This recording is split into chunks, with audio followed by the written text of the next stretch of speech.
Sesuatu telah rusak di dalam Rusia minggu ini yang tidak diperkirakan oleh para analis barat. Krisis bahan bakar telah melewati batas dari masalah ekonomi menjadi masalah ketertiban umum. Orang-orang Rusia sekarang saling menyerang di SPBU. Di beberapa wilayah, mereka bahkan saling membunuh demi bensin. Mafia Rusia juga kembali muncul dalam kekurangan bahan bakar ini untuk menguasai pasar gelap bensin. Dan warga Rusia biasa sekarang terekam kamera secara terbuka dan terang-terangan mengatakan mereka berharap Vladimir Putin mati. Itu satu-satunya cara untuk menyelamatkan Rusia. Pasar saham Rusia baru saja mencatat salah satu anjlok terbesar dalam sehari dalam sejarah modern Rusia. Dan Putin merespons dengan satu-satunya cara yang dia tahu, yaitu dengan menindak lebih keras. Sekarang dia menangkap orang-orang yang menunjukkan bahwa ada masalah di negara ini. Itulah yang kini dilakukan Putin. Di video ini, saya akan jelaskan apa yang terjadi saat negara modern kehilangan kendali atas ketertiban domestik. Penembakan dan perkelahian dengan pisau di pom bensin kini marak di seluruh negeri. Mengapa jurnalis serta blogger pro-Rusia dan pro-Kremlin ditangkap? Karena akhirnya berkata jujur. Hal ini membuat angka persetujuan Putin turun, bahkan dalam jajak pendapat yang diaturnya sendiri. Dan kemudian kita akan membahas politik domestik Ukraina, karena bahkan itu pun tidak terlihat baik. Zelensky baru saja memecat salah satu tokoh paling berpengaruh di pemerintahan Ukraina pada saat terburuk. Selanjutnya kita bahas situasi di garis depan. Nama saya Sam, Anda menonton Business Basics. Kita mulai dengan penembakan di Rusia dan mengapa orang-orang menyerukan agar Putin mati saja. Orang Rusia biasa saling menyerang dengan pistol dan pisau hanya demi bensin. Ini hanya terjadi di negara gagal. Dan sekarang hal itu terjadi di ibu kota sebuah negara adidaya nuklir. Dengarkan baik-baik. Saya sudah berdiri di sini, saya sudah tinggalkan mobil, saya sudah datang, saya sudah ambil, saya bilang kemuliaan untuk kamera apa? Apa sih sialan? Aku terjebak di sini, aku terjebak di sini. Jangan jatuh ke sana, kamu tidak akan jatuh. Akan membunuhmu, pergi dari sini, aku pergi dari sini. Sekarang, sayangnya, ini tidak separah apa yang terjadi selanjutnya di luar kamera. Berikut laporan dari media Rusia. Penembakan di sebuah pom bensin Rusia di Chablansk. Pada 11 Juli di pom bensin Gazprom, seorang pengemudi mencoba memotong antrean di salah satu pompa. Pengemudi lain menegurnya. Setelah itu dia mengeluarkan pistol non-mematikan dan menembak pria tersebut. Korban dirawat di rumah sakit akibat tembakan. Pelaku sempat kabur namun akhirnya ditangkap. Sayangnya, ini bukan insiden tunggal, melainkan pola yang menyebar di seluruh negeri. Sebelum lanjut ke contoh lain, saya tegaskan, saya benci orang menyerobot antrean. Namun, mari kita lanjutkan. Sebelum penembakan ini, juga terjadi penembakan lain dan perkelahian dengan pisau di Sankt Petersburg karena alasan serupa terkait masalah di pom bensin. Entah mengapa, begitu sampai di depan antrean, orang-orang mulai bertengkar, dan pertengkaran itu segera berubah menjadi hal yang tak diinginkan. Pertengkaran serupa juga terjadi di Oblast Rutsk di Sankt Petersburg, Kaliningrad, Kaluga, Krasnodar, Tatarstan di seluruh Rusia. Ketegangan sangat tinggi karena antrean ini, izinkan saya katakan, bukan antrean yang sanggup ditunggu bahkan oleh orang yang sabar. Sekarang ada klip lain yang sedang beredar di media sosial Rusia dan itu sangat grafis. Jadi saya tidak akan memperlihatkannya kepada kalian, tapi sebentar lagi kalian akan mengerti kenapa saya tidak ingin menunjukkannya. Seorang pria Rusia di pom bensin memukul wajah wanita beberapa kali setelah disemprot merica karena ia berusaha menghalangi wanita itu mengisi bahan bakar. Kejadian ini terekam kamera. Cukup mudah untuk mengatakan bahwa orang Rusia memiliki banyak kemarahan yang terpendam dan itulah sebabnya banyak orang Rusia berharap, bahkan secara terbuka mengatakan bahwa mereka ingin Putin mati. Bahkan ada seorang jurnalis yang secara terbuka mengatakan bahwa Putin sebaiknya mengundurkan diri jika ingin menghindari perang saudara yang berdarah. Sebelum saya bahas, izinkan saya tunjukkan betapa parah antrean ini. Lihat cuplikan berikut. Sekarang dalam cuplikan ini, kita melihat seorang pengemudi Rusia di wilayah Novorossiysk merekam dirinya sendiri saat berkendara di sepanjang satu antrean bahan bakar. Dia mengklaim bahwa dia mengemudi dengan kecepatan sekitar 60 km per jam, itu sekitar 40 mil per jam. Melihat videonya, saya sulit mempercayainya. Tapi begitulah klaimnya. Dan dia membutuhkan waktu sekitar 100 detik untuk sampai ke depan antrean. Jadi kalau kita hitung cepat, itu sekitar 1,6 kilometer. Sepanjang itulah antreannya, kira-kira 1 mil. Tidak terlalu panjang karena masih ada bensin di sini. Namun di beberapa tempat antrean berlangsung berhari-hari hingga orang kehabisan bensin saat menunggu. Lihat rekaman ini. Ini tidak terlalu buruk mengingat SPBU ini masih punya bensin yang kini sudah langka di Rusia. Tapi tetap saja di beberapa tempat antreannya jadi sangat panjang sampai orang-orang harus kreatif untuk mencari tahu seberapa jauh lagi sampai giliran mereka. Lihat cuplikan ini. Di sini ada seorang pria Rusia yang sedang antre bensin menggunakan teropong untuk melihat kapan gilirannya tiba. Begitu panjangnya antrean sekarang. Lalu ada lagi cuplikan berikut ini. Di wilayah Rostov, ada orang Rusia yang benar-benar kehabisan bensin saat mereka sedang antre untuk membeli bensin lagi. Jadi, mobil mereka mogok di tengah antrean dan mereka harus mendorongnya sampai ke depan. Dan semoga saat mereka sampai di sana, masih ada bensin yang tersisa di SPBU.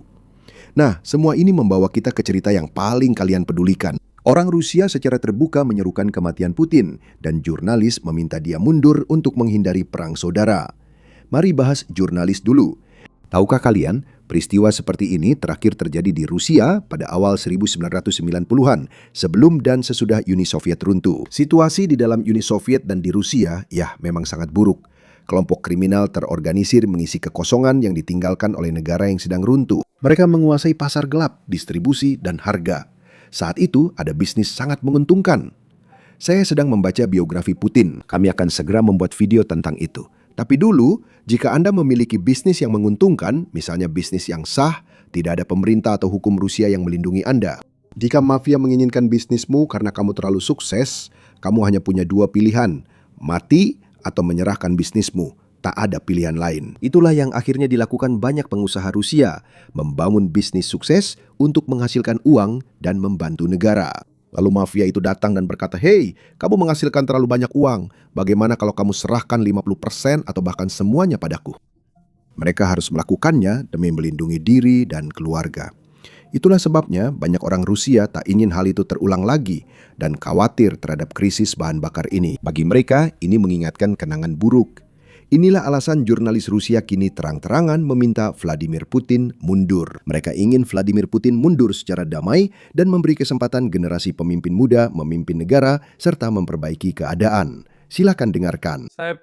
Saya percaya presiden seharusnya mengundurkan diri. Perlu mundur. Ini adalah sudut pandang saya sebagai warga negara Federasi Rusia. Perlu untuk, dan itu saya. Saya yakin setelah semua peristiwa ini, jika orang ini punya keberanian, Dia seharusnya mengundurkan diri dan mengadakan pemilihan yang adil, terbuka, dan kompetitif. Saya percaya pada negara saya. Banyak orang berkata, Dmitri, siapa yang akan menggantikannya? Tapi siapa kalau bukan dia? Saya percaya pada negara saya. Saya percaya bahwa di negara kita, saya harap dari 140 juta orang itu, kita bisa menemukan 450 anggota parlemen yang layak. Serta satu presiden yang layak, yang mampu membawa negara keluar dari situasi yang sedang dihadapinya. Percaya pada. Tetapi seluruh kepemimpinan saat ini harus dicopot dari jabatannya, artinya pemilihan presiden dan parlemen yang baru. Ini adalah sudut pandang saya, tidak ada cara lain. Ya, ada cara lain. Saya salah, ada cara lain. Tapi kamu tahu itu adalah jalan yang berdarah. Ini adalah jalan yang berulang kali menyebabkan konflik sipil yang mengerikan. Jika pihak berwenang saat ini tidak ingin membawa negara ke dalam konflik sipil yang berdarah, maka mereka harus punya keberanian untuk mengundurkan diri. Bagian paling gila adalah, ini klip cukup panjang yang dirilis pria ini, dan dia sadar tindakannya berbahaya serta bisa membuatnya kehilangan nyawa. Dan itulah mengapa nanti di video, dia menjelaskan bagaimana dia ingin menciptakan sebuah gerakan yang terus berlanjut setelah dirinya. Dan itu adalah sesuatu yang akan kita dengarkan sebentar lagi. Tapi sebelum kita sampai ke bagian itu, saya juga ingin menunjukkan sesuatu yang lain yang sedang terjadi di jalanan Rusia. Sekarang kita juga punya warga Rusia biasa yang terekam kamera secara terbuka mengatakan bahwa mereka berharap Putin mati. Mereka sadar dia sudah tua dan yakin Putin tak akan menyerahkan kekuasaan. Mereka berharap dia cepat meninggal agar negara ini bisa berubah lebih baik. Bukan cuma satu orang yang melakukan ini demi tontonan. Banyak warga Rusia lain juga mengatakan hal yang sama. Silakan dengarkan sendiri. Melihat Rusia tanpa Putin, itulah impian saya. Bukan mimpi seperti dapat diskon atau liburan ke Turki. Maksud saya, mimpi sungguhan. Setelah Vladimir Putin, akan ada presiden yang normal. Seseorang yang hidup, sehat, cerdas, masuk akal dan bermoral. Bukan seperti yang kita punya sekarang. Dan sejujurnya, Bahkan tidak penting siapa orangnya. Bisa siapa saja. Mereka pasti 100 kali lebih baik. Putin adalah penjahat dan pembunuh. Saya berharap suatu penyakit segera menimpanya. Siapa Vladimir Putin bagi Anda? Mungkin salah satu pemimpin terlemah dan paling gagal yang pernah dimiliki Rusia.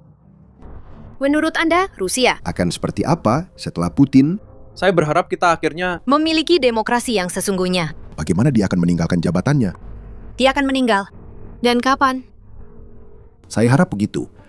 Jika semua orang berdoa tepat pukul 8 malam, mungkin itu akan lebih cepat. Siapa Putin bagimu?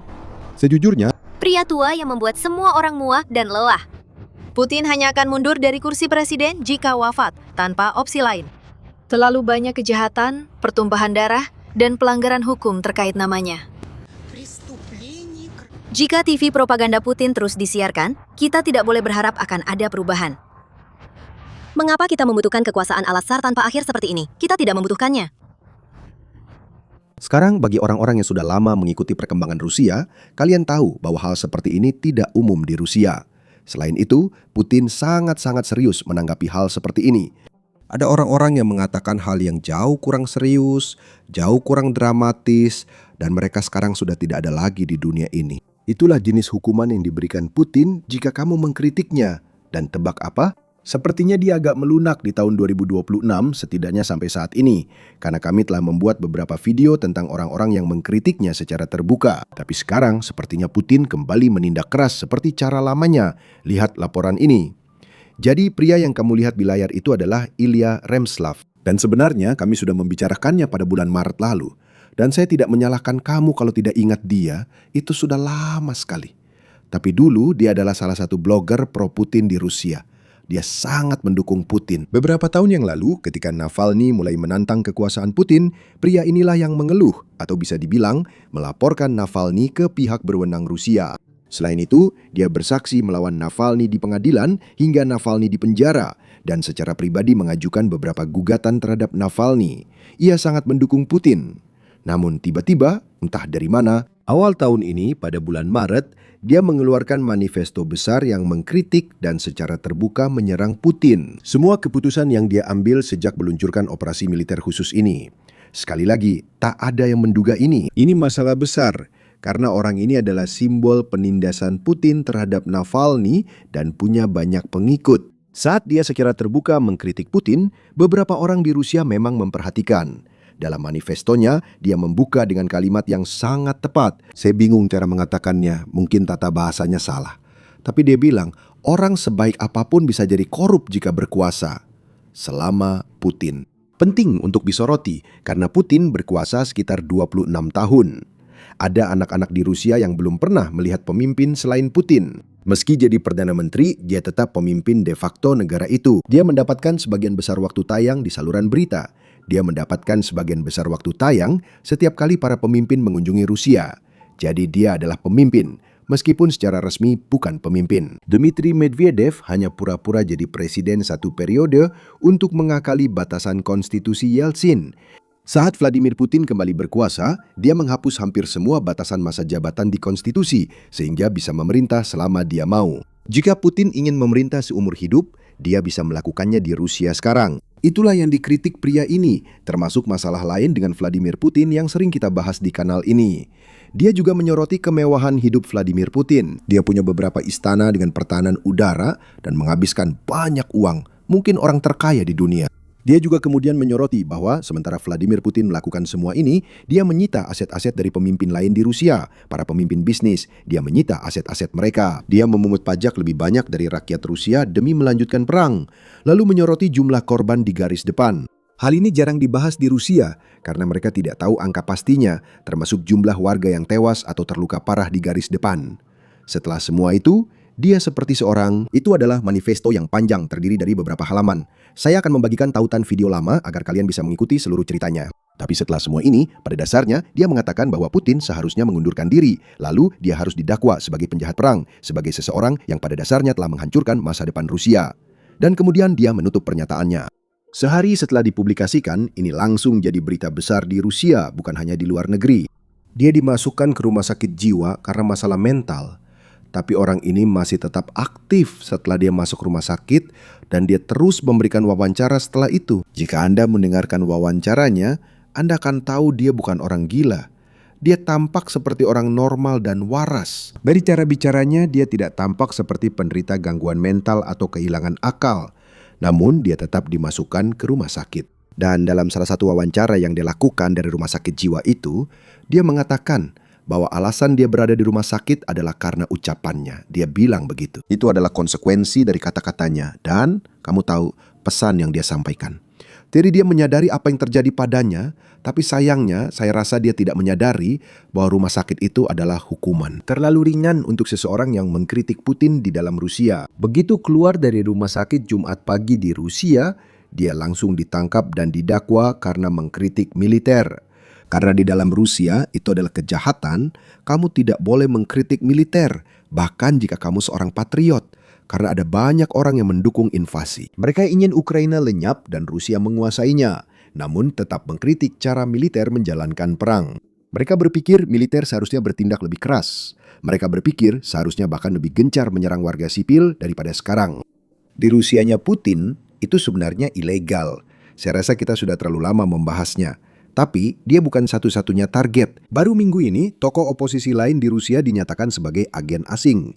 Itu adalah label yang digunakan Putin untuk siapapun yang tidak ingin dia biarkan bersikap kritis. Karena jika kamu menjadi agen asing di Rusia, hidup akan menjadi sangat-sangat sulit. Orang-orang mulai memperlakukanmu seperti orang buangan. Dan di atas itu semua, bank-bank tidak mau, kamu tahu, menyimpan uangmu. Kamu juga tidak bisa menyewa tempat dengan mudah. Ada banyak hal yang tidak bisa kamu lakukan hanya karena kamu telah dicap sebagai agen asing. Dan Putin selalu berkata, "Hei, ini bukan hukum khusus Rusia, ini juga digunakan oleh negara lain." Tapi ada perbedaan besar antara apa yang dianggap sebagai agen asing di Amerika Serikat dan apa yang dianggap sebagai agen asing di Rusia. Kamu bisa jadi agen asing hanya dengan menerima donasi $1 dari orang asing. Ini seolah berarti kamu bekerja untuk negara lain, bukan untuk Rusia di Amerika Serikat. Ini sangat spesifik jika kamu terlibat dalam politik, jika kamu terlibat dalam lobi politik. Dan jika kamu menerima dana atau gaji dari perusahaan asing atau negara asing, maka kamu harus secara hukum mendaftar ke pemerintah dan mengatakan bahwa, "Hei, saya menerima pembayaran ini dari negara asing ini dan itu." Saya pikir namanya FARA atau semacamnya. Saya tidak sepenuhnya yakin, tapi di Amerika itu cukup spesifik untuk politik. Di Rusia tidak peduli apa yang kamu lakukan. Kamu bisa dicap agen asing. Bahkan terkadang pemerintah Rusia tak perlu membuktikan kamu menerima dana asing. Putin memakai label agen asing untuk menyingkirkan lawan dari pemilu, sehingga ia tak terlalu khawatir soal pemilu. Karena siapapun yang dia takuti, tiba-tiba jadi agen asing dan tak bisa mencalonkan diri. Hal itu terjadi pada Navalny di 2010-an saat ia sangat berpengaruh di Rusia. Banyak warga Rusia yang tak puas dengan Putin mendukungnya. Lalu, ia tiba-tiba dianggap agen asing. Dia menghadapi banyak kasus pengadilan sehingga tak bisa ikut pemilu. Hal serupa dialami tokoh oposisi bernama Boris Nazarov. Saya mungkin salah ucap, tapi akan coba sebaik mungkin. Sekarang, pemilu di Rusia akan segera berlangsung pada bulan September. Dan tepat sebelum pemilu, Putin sekarang mulai mengejar orang-orang yang mengkritiknya. Dan tentu saja mengejar orang-orang yang bisa mencalonkan diri melawannya atau melawan kandidatnya dalam pemilu. Ini menunjukkan meski dia tak khawatir soal pemilu, dia memastikan semuanya terkontrol agar tidak lepas kendali. Sekarang, disinilah saya ingin membahas dengan cepat angka-angka survei yang keluar dari Rusia, angka-angka survei yang berasal dari lembaga survei resmi Kremlin. Jadi ingatlah hal itu, karena angka-angka ini pada dasarnya adalah sesuatu yang mungkin sudah disetujui oleh Putin atau orang-orang dekat Putin yang menyetujuinya. Dan angka-angka ini memberitahu kita sesuatu yang sangat menarik. Lihatlah, menurut data ini yang baru saja keluar sekitar 5 hari yang lalu, data terbaru. Tingkat persetujuan terhadap Putin telah turun menjadi 65,1% sekarang. Ini adalah yang terendah sejak perang dimulai. Sekali lagi, 65 sebenarnya tidak rendah. Pemimpin demokratis manapun pasti ingin tingkat persetujuan setinggi itu. Namun yang menarik adalah trennya. Lihat grafiknya sejak perang dimulai. Dan jika Anda melihat kembali setahun terakhir, trennya memang menurun, terus turun. Dan itu menarik, karena angka-angka ini sebenarnya bisa dengan mudah dimanipulasi oleh Putin. Tentu saja, itulah kenapa kita bilang kita tidak bisa benar-benar mempercayai data yang keluar dari Rusia sepenuhnya. Tapi faktanya, dia punya kemampuan untuk memanipulasi angka-angka itu, dan meskipun dia punya kemampuan tersebut, tren yang menurun menunjukkan masyarakat Rusia sebenarnya tidak puas, dan hal ini mulai disadari oleh jurnalis serta aktivis yang ingin Putin lengser. Ingat orang yang baru saja kita dengarkan beberapa menit yang lalu yang mengatakan kepada Putin untuk mundur saja jika dia ingin menghindari perang saudara? Tentang saran itu, bukan berarti Putin peduli pada nyawa rakyat Rusia, tapi itu saran bagus. Sebaiknya dia mundur dan biarkan orang lain mengambil alih. Jurnalis itu sadar pekerjaannya berbahaya dan mengancam nyawanya. Karena itu dia mencoba memulai gerakan agar masyarakat Rusia lain melakukan hal serupa. Mereka ingin secara terbuka menunjukkan ketidakpuasan atas keputusan Kremlin. Dengarkan lanjutan klip yang tadi kita lihat. Banyak yang bertanya, Dmitri, apa yang harus kita lakukan? Bagaimana bisa tetap diam? Orang-orang sudah mulai bertindak. Apakah kamu memperhatikan berapa banyak seruan dari warga Rusia biasa yang muncul di media sosial? Ada seruan marah, benar-benar marah, yang ditujukan kepada pihak berwenang. Ada jalan. Seruan tulus kepada pihak berwenang. Lihat, ketika 10, 15, atau 20 orang membuat seruan, mereka bisa dilacak dan tindakan bisa diambil terhadap mereka. Seseorang bisa dipenjara atau tidak dipenjara, atau didenda. Jika ribuan orang, puluhan ribu, ratusan ribu orang mulai melakukan ini, cukup merekam sesuatu dan mengunggahnya, maka akan ada hasilnya. Itu akan menjadi suara rakyat, lalu orang-orang akan menunjukkan kepada seluruh dunia pendapat warga Rusia biasa. Di seluruh dunia, pendapat orang-orang sederhana. Sayangnya, ini mungkin mengejutkan kalian. Tapi bukan hanya Putin yang sedang menghadapi masalah dalam negeri. Zelensky juga sedang menghadapi masalah dalam negeri di tengah perang. Dan itu sebenarnya akibat ulah sendiri.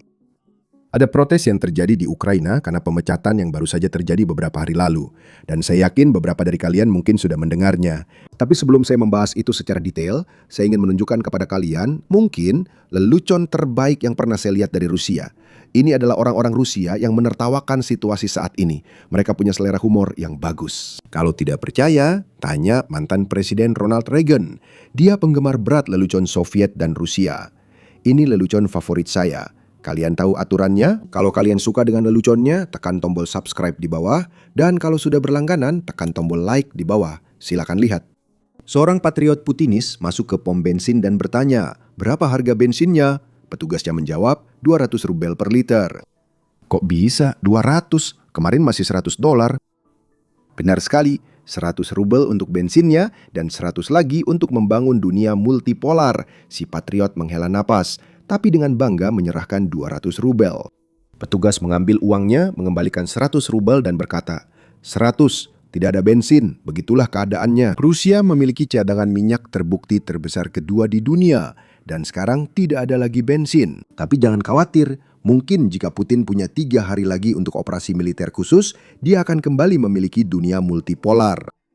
Ngomong-ngomong, sebagai catatan, saya merasa meski ada dunia multipolar, Rusia tidak akan menjadi salah satu pemimpinnya. Tiongkok sudah siap mengambil alih Rusia begitu Putin pergi. Bahkan kalau tidak secara resmi, saya rasa diam-diam. Tiongkok akan mengendalikan banyak aspek politik Rusia ke depan. Video tentang ini akan segera kami bahas, jadi tekan tombol subscribe. Sekarang mari kita fokus pada politik domestik Ukraina. Sebelum saya jelaskan detailnya, saya ingin jujur bahwa saya bukan ahli dalam bidang ini. Mengikuti politik domestik Amerika saja sudah sulit. Saya tak sempat mengikuti politik Ukraina, tapi akan saya bagikan semua informasi yang saya punya. Kalian bisa menilai sendiri, apakah keputusan Zelensky tepat atau tidak. Pria di layar itu bernama Mikhailo Fedorov. Dia adalah mantan Menteri Pertahanan Ukraina.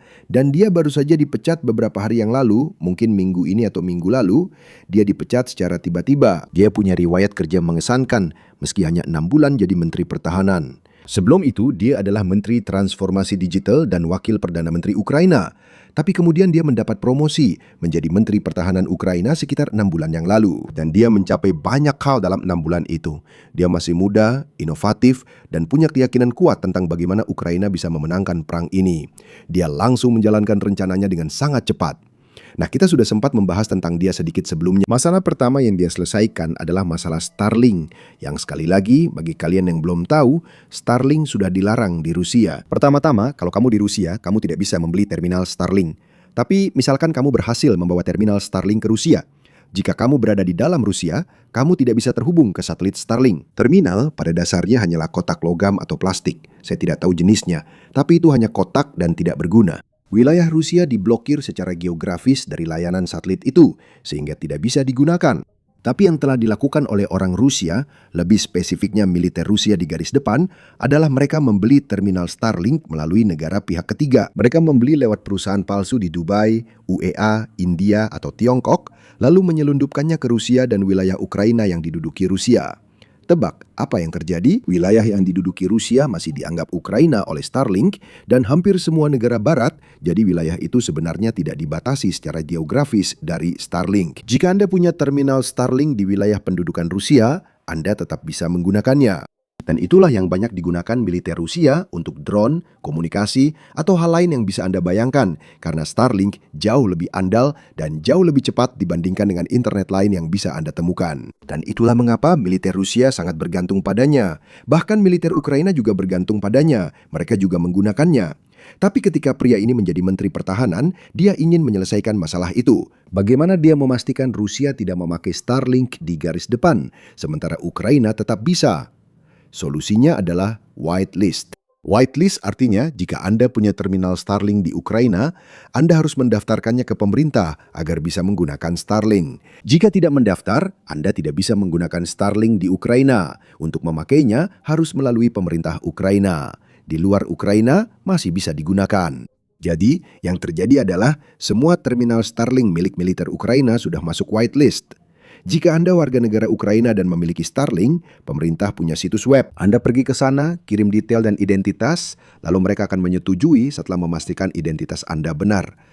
Dan jika Anda orang Rusia, saya yakin beberapa orang Rusia telah menemukan cara untuk mengakalinya, seperti menggunakan identitas palsu atau semacamnya. Tapi jumlahnya sangat sedikit sehingga tidak terlalu berpengaruh. Kebanyakan terminal Rusia tidak berfungsi di garis depan, sangat memengaruhi jalannya pertempuran. Begitu rencana ini mulai diberlakukan sekitar beberapa bulan yang lalu, kita melihat penurunan yang cukup signifikan dalam serangan ofensif Rusia yang terjadi di garis depan. Kita juga mungkin melihat penurunan dalam penggunaan drone yang mereka terbangkan dengan menggunakan Starlink. Mereka berhenti menggunakan Starlink, jadi mereka harus mencari solusi lain. Ini sangat membantu Ukraina menghentikan serangan Rusia dan bahkan maju di beberapa wilayah, sehingga mereka dapat melakukan serangan balasan. Ini jelas keberhasilan besar. Selain itu, dalam sebulan terakhir kita juga membahas operasi baru Ukraina, yaitu operasi penguncian logistik. Drone jarak pendek mereka gunakan di garis depan. Ini adalah drone FPV. Mereka mengoperasikannya dengan Wi-Fi atau menggunakan kabel serat optik. Itu semua untuk jarak pendek. Kami juga punya drone jarak jauh yang dapat terbang ribuan kilometer ke wilayah Rusia untuk menghancurkan kilang minyak mereka. Namun, drone jarak menengah yang mampu menempuh ratusan kilometer itulah yang benar-benar dia usahakan dengan banyak tenaga dan sumber daya agar terwujud. Ukraina dapat mulai menyerang area belakang garis depan, pusat logistik Rusia, truk tangki bahan bakar, gudang persediaan, dan hal lain yang mendukung tentara di garis depan. Seperti yang kalian tahu dari video kami, hal itu sangat berperan dalam kesulitan tentara Rusia di garis depan. Kini ada pasukan yang bahkan kehabisan bahan bakar untuk lanjut. Ada tank Rusia, bukan tank, maksud saya kendaraan Rusia, apa namanya ya? Kendaraan lapis baja yang dibiarkan begitu saja karena mereka tidak punya bahan bakar untuk terus menggunakannya atau melanjutkan perjalanan di dalamnya. Jadi itu juga berdampak positif. Jadi dalam 6 bulan dia memang mencapai banyak hal. Dan di atas itu semua dia benar-benar percaya bahwa inilah cara Ukraina akan menang. Filosofi bertarungnya adalah Ukraina tak mungkin menang perang pengikisan melawan Rusia. Itu tak akan terjadi. Dia benar-benar percaya bahwa itu akan menjadi pertarungan yang akan berakhir dengan kekalahan karena Ukraina tidak memiliki sumber daya seperti yang dimiliki Rusia, bahkan dengan semua bantuan dari Barat. Dia lebih fokus berinovasi dengan cara berbeda untuk menemukan keunggulan asimetris bagi Ukraina. Nah, itu menimbulkan beberapa masalah dengan para jenderal senior di dalam tentara Ukraina. Lebih spesifik lagi, kepala angkatan bersenjata Ukraina yang bernama Sursky. Fedorov ingin menerapkan terlalu banyak perubahan secara terlalu cepat, dan Sursky menentang hal ini. Pada dasarnya berargumen bahwa beberapa sistem lama masih bagus. Kita tidak bisa banyak mengubah, terutama saat perang. Ini menimbulkan ketegangan antara Menteri Pertahanan dan Panglima tertinggi Angkatan Bersenjata Ukraina. Itulah alasan yang disampaikan Zelensky kepada parlemen Ukraina saat memecat Menteri Pertahanan. Dia bilang, kita sedang perang dan tidak bisa membiarkan dua pemimpin saling membenci. Zelensky berkata, dalam dunia ideal, ini kata-katanya, dia ingin memecat keduanya, tapi tak bisa karena sedang berperang. Jadi, dia hanya memecat orang ini.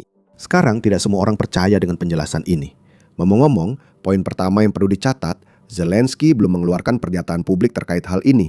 Penjelasan yang kita miliki berasal dari anggota parlemen yang memberikan kutipan anonim kepada media Ukraina setelah pertemuan yang berlangsung dengan Zelensky ini. Bukan berarti ini bukan alasan di balik pemecatan tersebut, tapi banyak orang juga berpikir bahwa Zelensky seolah-olah berpihak pada kelompok lama yang oleh banyak orang dianggap sebagai kelompok yang korup. Sejarah Ukraina banyak melibatkan korupsi, meski tidak separah di Rusia, namun tetap bukan hal baik. Banyak orang menilai Ukraina malah melindungi kelompok lama dan tidak memberi kesempatan generasi muda mengambil kendali meski mereka sudah terbukti mampu. Itu argumen pihak lain. Ada beberapa aksi protes yang sedang berlangsung di Ukraina. Bukan protes besar-besaran, mungkin hanya beberapa ratus orang, atau mungkin 1.000 hingga 2.000 orang. Saya tidak tahu persis berapa jumlahnya, tapi memang ada orang-orang yang memprotes pemecatan tersebut. Selain itu, parlemen Ukraina tampaknya tidak akan menyetujui Menteri Pertahanan baru. Jadi jika Zelensky ingin mengganti orang ini, dia tidak bisa lewat parlemen. Mungkin ada cara lain. Saya belum sepenuhnya tahu konstitusi Ukraina, tapi akan saya perhatikan. Kita lihat saja nanti. Ini juga pernah terjadi tahun lalu. Sekitar bulan Juli juga. Sepertinya di bulan ini, Ukraina punya kebiasaan menciptakan masalah dalam negeri, atau Zelensky punya kebiasaan menciptakan masalah dalam negeri. Tahun lalu, Zelensky berusaha mengesahkan undang-undang yang menempatkan semua organisasi investigasi korupsi di bawah kendali pemerintah, sesuatu yang tidak disukai masyarakat. Orang yang menyelidiki pemerintah tidak seharusnya bekerja atau bertanggung jawab pada pemerintah. Itulah yang membuat masyarakat tidak senang, dan akhirnya Zelensky membatalkan rencana itu. Dia harus mencabut undang-undang yang sudah ditandatangani dan semuanya berjalan baik. Namun, saat itu protes jauh lebih besar dari sekarang. Jadi, kita tunggu apa yang akan terjadi. Aku pasti akan terus memberi kalian kabar terbaru, apapun yang terjadi dengan hal ini. Tapi aku ingin kembali ke garis depan, karena Zelensky menyebut hal menarik terkait krisis gas atau bahan bakar di Rusia. Dia mengatakan tujuan Ukraina bukan membuat Rusia kehabisan bahan bakar, tapi hanya ingin hidup damai. Lalu dia melontarkan salah satu kalimat paling tajam selama perang ini. Dengarkan baik-baik. Tujuan utama kami bukanlah Rusia tanpa bensin. Tujuan utama kami adalah Ukraina tanpa Rusia. Ukraina tanpa perang. Ukraina yang menjadi bagian dari Eropa. Dan Ukraina serta Eropa yang bebas dari ancaman Moskwa. Ukraina dan Eropa tanpa ancaman Moskwa. Sekarang beralih fokus, kami juga memiliki cuplikan wawancara lain dari pejabat kabinet Ukraina. Sepertinya, saya tidak yakin orang ini pejabat kabinet Ukraina, tapi dia adalah kepala pasukan drone Ukraina. Pada dasarnya, orang yang menjalankan kampanye blokade logistik yang sering kami bahas di saluran ini, dan baru-baru ini, dia melakukan wawancara dengan Kaylin Robertson, seorang YouTuber dan jurnalis lainnya. Dalam wawancara itu, dia membahas mengapa Ukraina belum menargetkan jembatan Kerch. Jika melihat semua aksi Ukraina, pasti bertanya-tanya kenapa jembatannya belum hancur, padahal Ukraina sudah menyerang kapal tanker di Laut Azov. Mereka juga menyerang kapal tanker di Laut Hitam, yang akan kita bahas nanti. Ukraina sebenarnya bisa menyerang jembatan itu, tapi tidak melakukannya. Apa alasannya? Simak penjelasannya berikut. Kami tidak menyerang jembatan Crimea jika kalian belum sadar. Biarkan mereka keluar lewat situ. Biarkan jutaan orang melewati jembatan itu tanpa berhenti dan pergi jauh melewati Ural untuk hidup damai. Inilah yang mereka kehilangan setelah tinggal di sini lebih dari 10 tahun. Itu adalah bumerang mereka, karma mereka. Mereka seharusnya tidak datang ke Crimea kita. Biarkan mereka enyah ke Siberia dan mulai dari nol jika masih cukup muda. Tapi kita tidak akan menghentikan mereka. Biarkan mereka pergi. Tapi kita akan mengganggu mereka, biarkan mereka pergi. Sekarang jawabannya lebih masuk akal. Dia ingin warga Rusia yang tinggal ilegal di Crimea bisa pergi. Jembatan itu satu-satunya jalan keluar karena jembatan darat sangat berbahaya untuk dilalui, apalagi jika masuk atau keluar Crimea. Jembatan itu satu-satunya jalan aman bagi warga sipil Rusia. Semoga tentara Rusia juga keluar lewat jalur itu. Ada kabar buruk lagi bagi warga Rusia yang meninggalkan Crimea karena kondisi di Rusia juga kurang baik. Hal ini juga dibahas terbuka oleh para ekonom Rusia. Sejak krisis bahan bakar ini terjadi di dalam Rusia, Putin telah menarik sumber daya dari wilayah lain di Rusia untuk mendukung Moskwa dan Sankt Petersburg, dua kota terbesar di Rusia. Dan juga disinilah para elit tinggal. Sekarang kota-kota ini sangat besar. Moskwa adalah kota terbesar di Eropa dengan sekitar 13 hingga 17 juta penduduk. Sankt Petersburg memiliki sekitar 54 juta penduduk. Banyak orang tinggal di kedua kota ini.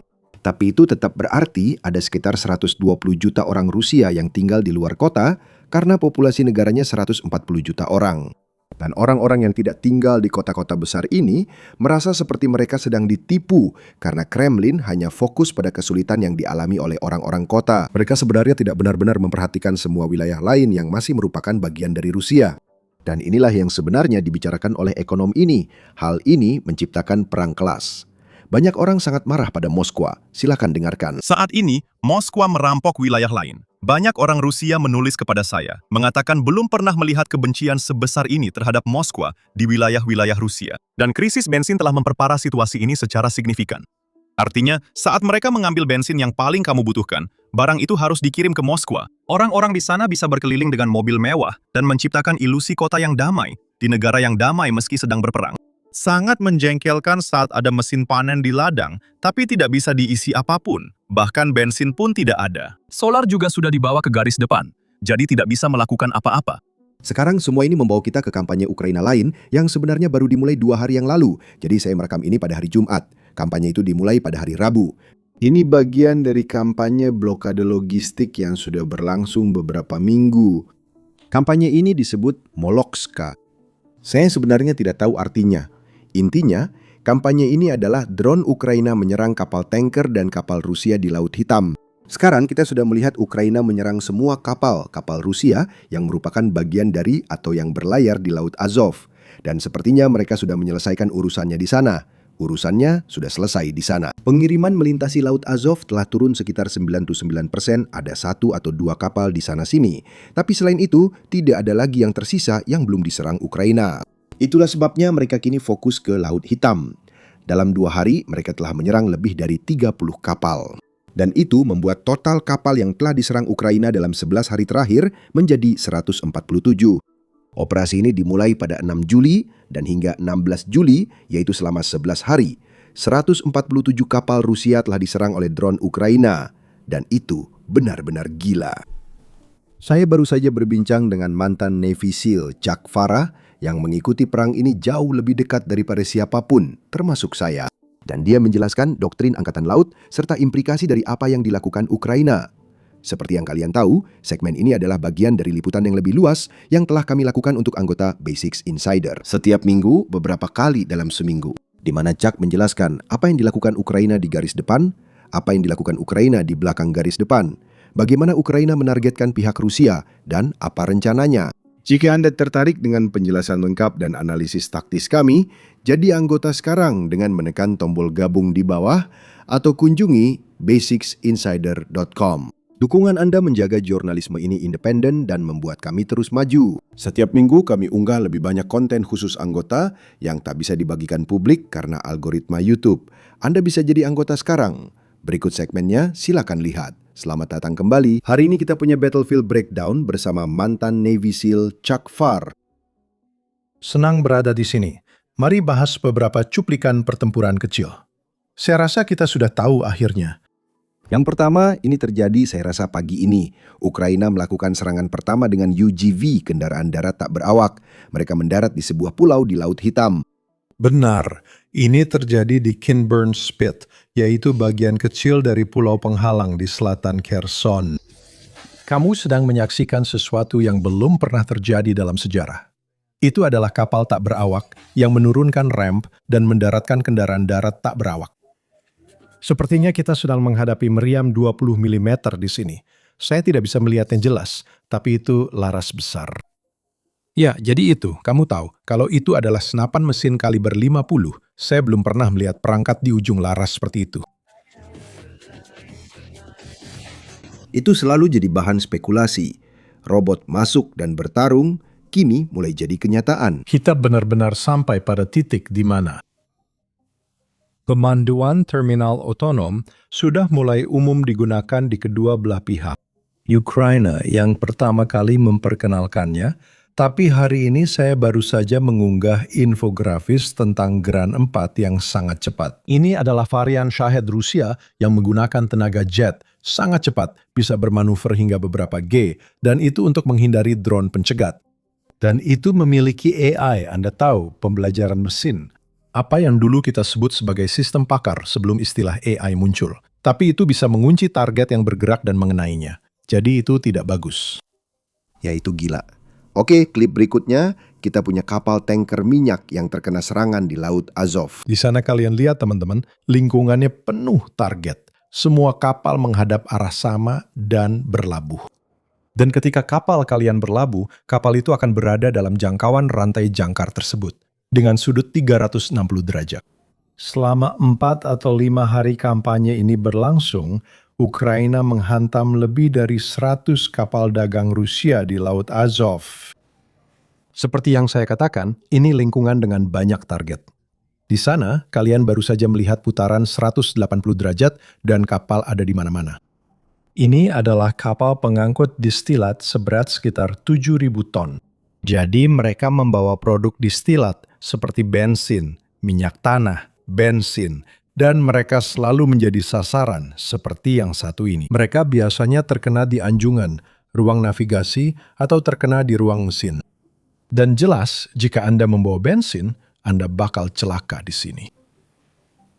Crimea kini mulai kekurangan bensin. Ya, memang begitu. Salah satu hal penting juga, Sam, bensin itu masalah. Kalau kamu warga sipil, harus jalan kaki kemana-mana. Masalah utamanya adalah kamu kehabisan solar. Jadi, sebagai tentara, kamu harus berjalan kaki. Tapi itu juga berarti sistem pertahanan udara kamu tak bisa pakai generator berbahan bakar solar. Dan juga listrik padam di seluruh Crimea. Jadi situasinya semakin memburuk. Sekarang, banyak dari kapal-kapal ini berlabuh di sekitar jembatan Kerch. Jadi yang harus dilakukan orang Rusia ketika semua drone ini datang dan mereka menenggelamkan atau menyerang, karena tidak semuanya tenggelam, mereka menyerang kapal Rusia kira-kira setiap 2 jam.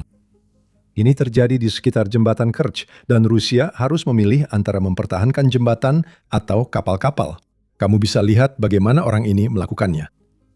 Juga, ada teori yang saya lihat di internet bahwa Ukraina menargetkan semua bagian yang menghubungkan Crimea untuk memaksa semuanya lewat jembatan, karena mereka tidak punya cara lain untuk memasok.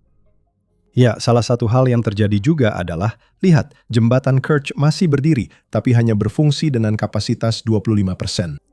Dan alasan utama mereka membangun jembatan itu, kamu tahu, ada jalur jalan dan rel kereta. Pada puncaknya, 62.000 kendaraan per hari melintasi jembatan Kerch. Sekarang turun menjadi 25%.